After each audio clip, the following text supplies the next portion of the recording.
This video is gonna be huge. Okay, so my Trump impersonation needs a little work. Love him or hate him, today I'm going to be talking about Trump's tax plan and how it affects your real estate, and if it's still better to own or if it's better to rent. Appreciation hasn't changed. If it's your primary residence and you are single, you are excluded on a gain of $250,000 if you've lived in the home for more than 2 years, and $500,000 if you are happily or unhappily married.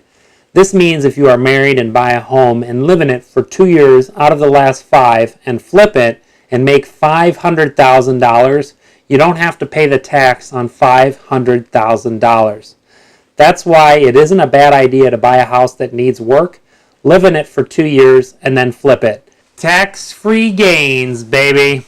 Yeah, baby, yeah! The only other vehicles to avoid paying taxes on a huge gain like this is a Roth IRA, Roth 401k, or jail. Hey, that's how they got Al Capone. Forget about it. One thing that's changed drastically is the standard deduction. A single filer's deduction goes from $6,350 to $12,000, and married deduction goes from $12,700 to $24,000. Mortgage interest has changed. It reduces the mortgage interest cap on the first $750,000 for married couples from $1 million previous before tax reform, and increases the cap from $500,000 to $750,000, which is a big win for me, all the single guys, and all the single ladies, Oh, I didn't see you there. Another change is the interest on home equity lines of credit. They can no longer be deducted. Current mortgage holders aren't affected though. Property taxes. This is the biggest change. This is where houses in high property tax states like Illinois and New Jersey are going to be impacted negatively. Taxpayers can only deduct $10,000 from their property taxes now. Before, the entire amount was able to be written off. This is going to push a lot of people to do standard deductions versus itemize. So with the new tax reform, let's see if it's better to rent or if it's better to own, and if it's better to itemize or take the standard deduction just for tax purposes only. Let's run a couple examples. In this example, Jim and Jane want to buy a house at 123 Main Street in Downers Grove, Illinois for $1 million. Let's just say their property tax bill is $18,000. They can write off only the first $750,000 of the mortgage interest and only $10,000 in property taxes. So let's assume they put 10% down, and so the loan is $900,000 at 4.5% interest. Before tax reform, they could write off $40,202.97 in interest and $18,000 in property taxes.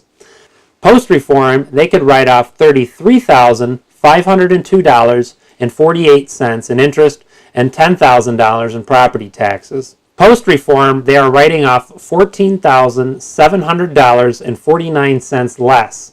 Should they itemize or take the standard deduction? Itemize. It is still way better to own in this example. They are writing off an extra $19,502.48. Here's the kicker though. The incentive to itemize versus taking the standard deduction pre-reform was $45,502.97. Let's do another example of Tom and Mary. Let's say they're going to buy a house for $500,000 and they're going to put 10% down. So the loan is $450,000 and we'll just say the interest rate is 4.5%. The tax bill is $9,000. Before tax reform, they could write off $20,101.49 in mortgage interest and $9,000 in taxes. That's $29,101.49. Post-reform, they're still going to be able to write off the same. So should they itemize or should they take the standard deduction? Itemize. It is still better to own in this example just for tax purposes only. They are writing off an extra $5,101.49 versus taking the standard deduction.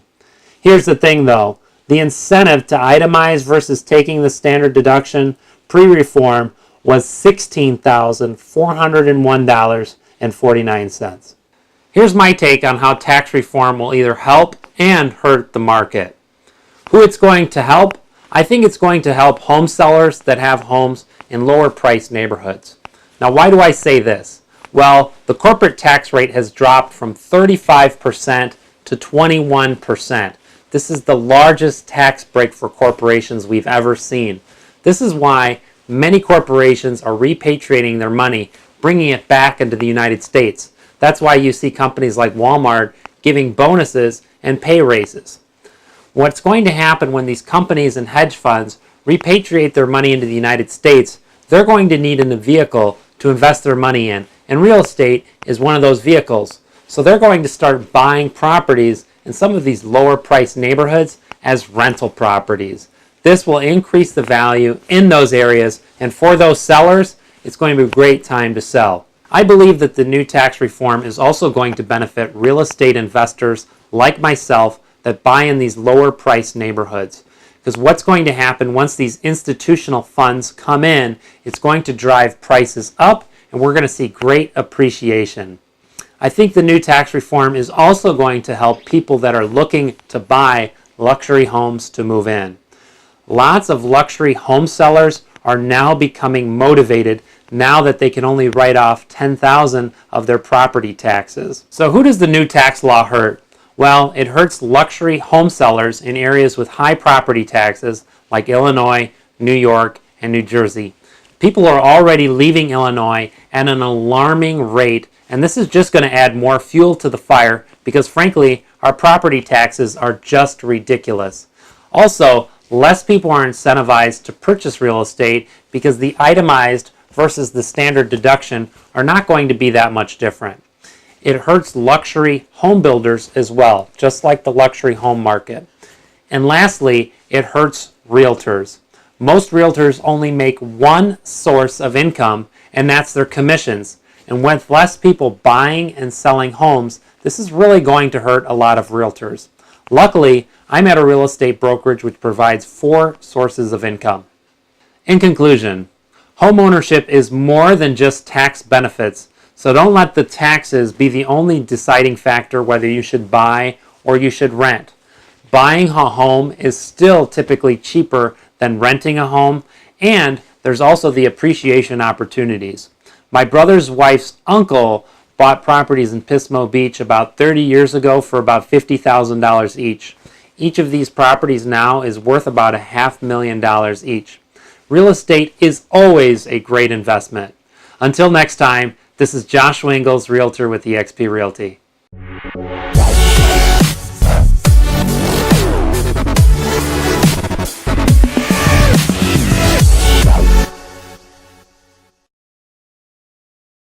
Information contained on this video is for informational purposes only and should not be regarded as legal advice. We do not provide legal advice and we make no warranty or representation regarding the information on this video. We shall not assume any liability for any damages of any kind whatsoever relating to the use, misuse, or reliance of this information. The opinions expressed by me are of my own and may not be used as authoritative advice. The viewers should conduct their own investigations, analysis, due diligence, draw their own conclusions, and make their own decisions. Any area concerning taxes or specific legal or technical questions should be referred to lawyers, accountants,